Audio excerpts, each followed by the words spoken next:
കുത്തിയതോട് ചമ്മനാട് ഭഗവതി ക്ഷേത്രത്തിലെ അഖില ഭാരത ശ്രീമദ് ഭാഗവത മഹാസത്രം ഡിസംബർ 22 മുതൽ ജനുവരി 2 വരെ നടക്കും. ചേർത്തല കുത്തിയതോട് ചമ്മനാട് ഭഗവതി ക്ഷേത്രത്തിലെ അഖില ഭാരത ശ്രീമദ് ഭാഗവത മഹാസത്രം ഡിസംബർ 22 മുതൽ ജനുവരി 2 വരെ നടക്കും.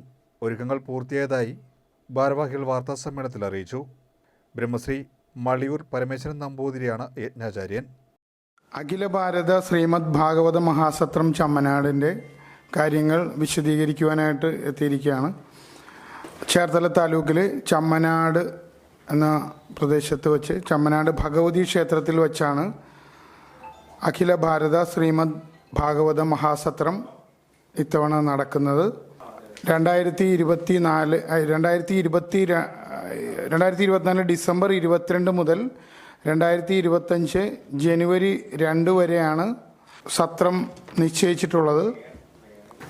ഇതിൻ്റെ മുഖ്യ രക്ഷാധികാരികളായിട്ട് ഹർ ഹൈനസ് അശ്വതി തിരുനാൾ ഗൗരി ലക്ഷ്മി ബായ് കവടിയാർ കൊട്ടാരം, ഗുരുവായൂർ ക്ഷേത്രം തന്ത്രി ബ്രഹ്മശ്രീ ചേന്നാസ് ദിനേശൻ നമ്പൂതിരിപ്പാട്, ക്ഷേത്രം തന്ത്രി ബ്രഹ്മശ്രീ പുലിയന്നൂർ സുബ്രഹ്മണ്യൻ നമ്പൂതിരിപ്പാട് മുതലായവരാണ് മുഖ്യ രക്ഷാധികാരികളായിട്ട് ഉള്ളത്.